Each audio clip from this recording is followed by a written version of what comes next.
Hello, YouTube vets! I need to congratulate you on something real quick. You made it through your CMB exam. Congratulations! No, seriously. Huge milestone in your VA disability claims journey. But now what? In this video, we're going to break down the critical steps to take after your exam to maximize your chances for a successful claim. Are you guys ready to make money? Are you guys ready to make healthcare? Are you guys ready to get family healthcare if you get 100%? Alright, come on with me. Let's go. The first thing you need to do is continue to be seen for your service-connected disabilities. One amazing thing that you got going for you leaving active duty service is the fact that everything is service connected for up to a year past your date of separation.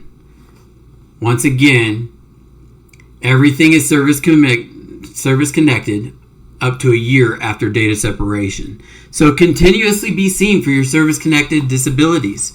Anything that you have made a claim on, continue to be seen for it. If your medication is not working for your migraines, go back and get seen to get better medication, or maybe they have a different plan for you. Excuse me. But if you're not continuously being seen, you might not have enough medical evidence when they come back and say, hey, we're going to rate you at 10%. We don't see enough here for 30 or 50. They're not going to say that, but your rating decision letter will, which we'll talk about in a further video. Active duty personnel. Number 2, collect your DBQs. Vets that have been out for a while, I'm not sure where they're stored. You can check My Healthy Vet, see if your DBQs are loaded out there. But for you active duty folks, your DBQs are going to be located in your MHS Genesis record, which is also your military medical record. Go in there, get your DBQs, print them out, and comb over them with a fine-tooth comb. If you spot any inaccuracies or missing information or disagreements with any of the findings, don't hesitate to contact your VSO, and your VSO will help you get reevaluated to see if a second look would benefit you. Okay. The next thing you want to do is, once again, go back to the 38 CFR VA rating schedule and review it based on the completed DBQs. This can give you a good idea of what your percentages might be heading toward. So on the previous video, like we discussed, we prepared you for your DBQs. I showed you the 38 CFR VA rating schedule that you can kind of gear which direction you want your rating to go percent-wise. We brought up the migraine DBQ. The migraine DBQ pretty much spelt out what's going to be 30%, what's going to be 50%. So go back, look at the VA rating schedule, and compare it to your DBQs, and at the top of every DBQ, write the percentage that you think you're going to get based on what the findings were from your CMP exam.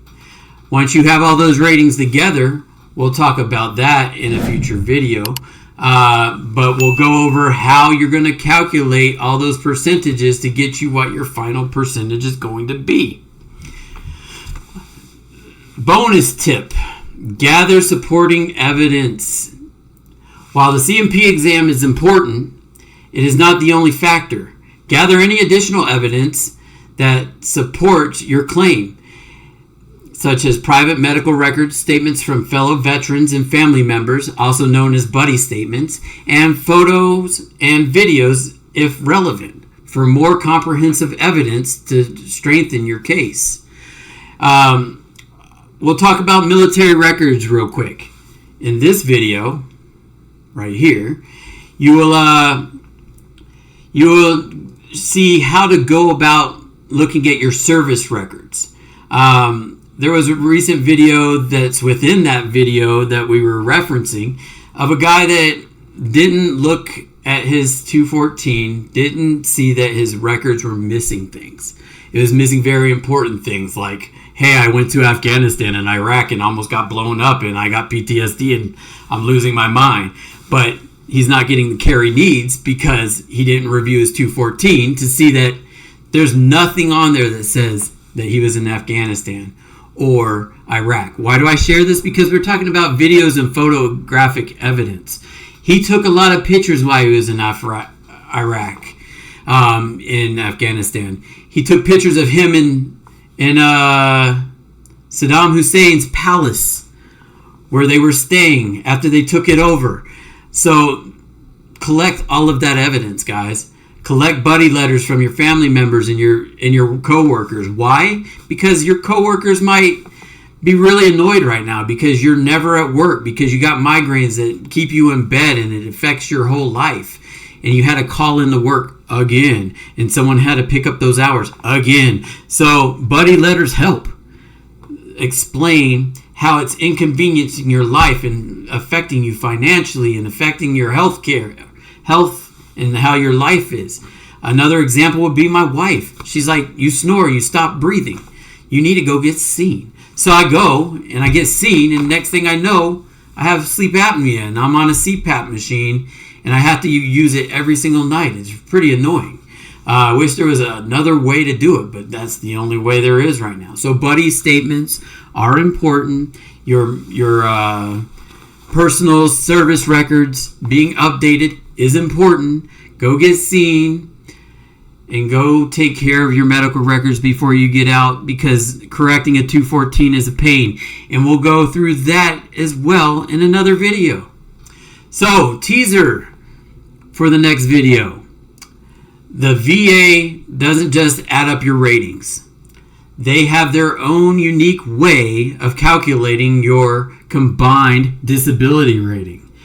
In this next video, we'll go over VA math so you can better understand how your final disability percentage is determined. And we will also discuss how your rating works and how your compensation works after you get your rating, because it's a little bit sketchy for retirees. I believe separatees are the same way, but we'll discuss that further in the next video. So if you've liked the content that I've been providing, don't forget to like, subscribe, and share this information with other fellow vets that might be going through the C&P and VA process here very shortly. Please submit. The more the audience, the better we are, the more word we can get out. Thank you.